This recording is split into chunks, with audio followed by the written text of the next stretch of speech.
I want to talk about the Inspector General's office. I think I'm the only candidate that's worked and operated in this environment for a number of years. Having spent a number of years in the defense industry, oversight organizations such as the Inspector General is something that I'm very, very familiar with. And it's a common practice and policy that is essential for any functioning government today. So I think that's one that is from an environmental standpoint, it makes all the sense in the world that you have the accountability checks and balances in place.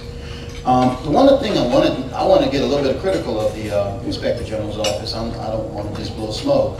I think at this point in time, the Inspector General's office needs to define its mission. They've had 3 Inspector Generals, and all of them have viewed their mission as different.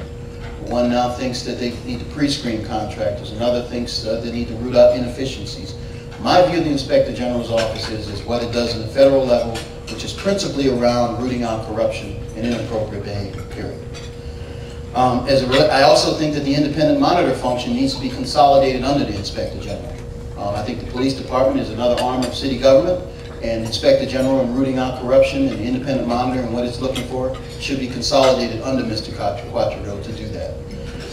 As it relates to it, I think that first of all, the Inspector General needs to be a corruption-based, focused organization. Efficiency-related matters, quite frankly, under my administration, I'll handle those, principally because I know how to re-engineer organizations so that they become much more efficient. There will be no Inspector General that will know how to wring out more efficiencies in an organization than I will. I can tell you that because my experience throughout my corporate career, as well as running municipal organizations, operations throughout the country, has proven and demonstrated that a number of times. Now, I want to talk a little bit about sort of the theme of my administration that kind of helps you understand how we structure an environment that ensures that that type of behavior is there. One of the things that my staff, top to bottom, will adhere to is a set of core values. And those core values are the values that every person in the organization will adhere to or will not be part of my administration.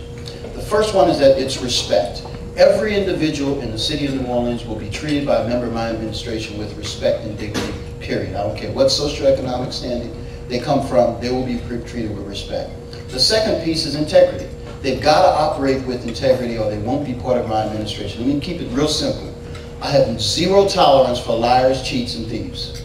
Okay? Zero tolerance for that. Anyone that is one of those will be treated swiftly, decisively as it relates to that. Okay?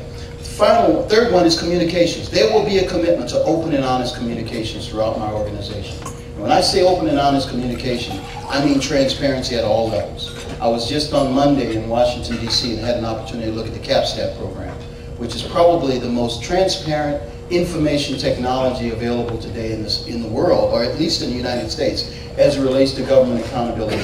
We'll implement a system like that. We don't have nearly the agencies that the District of Columbia does because there's a city and a state at the same time. But I've put in place performance management systems in every single organization that I've managed today, top to bottom, so that you can see from the bottom to the top how they all feed together. That'll be done on a citywide basis as well. Fourth core value is a commitment to excellence. Its bottom line is, for too long, the city of New Orleans has been committed to what I would consider mediocrity and not a commitment to being the best. And under my administration, top to bottom, they will have a commitment to excellence in managing government and all aspects of our government enterprise. That's what we'll accept. Now, let me tell you a little bit about my accountability process, because, and I won't belabor this at all, but I just want to make sure you understand something. Every month in my administration, either myself or my CAO will have an accountability meeting in every council district every month. So citizens will be able to come to that council district, complain, comment, what have you, every single month to our staff.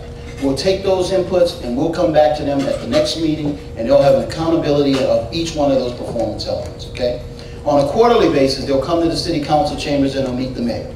And they can come, you don't have to go through a broker to talk to the mayor. You come in, you talk, you have what you want to say. Every department head will be there. The police chief will be there. So if there's somebody selling drugs on the corner, they can come in and say on the corner of Russia Blade and Miro or wherever, there's a drug dealer going on over there. So there won't be any of these brokers and all of this environment where you need some middle person to do it. Okay? Final one is we're going to have a community congress like we did in Unite. The Unified New Orleans Plan, we'll have everybody come in. There'll be no microphone on the floor. Everybody gets an interactive keypad. Everyone gets an opportunity to voice their priorities and preferences for two purposes. One is I want a public assessment of my performance and my team's performance on an annual basis. Two, I want to set the priorities of the city as we feed into the budgetary process. By doing that, we ensure that this business stays accountable. Thank you very much for the time. Thank you.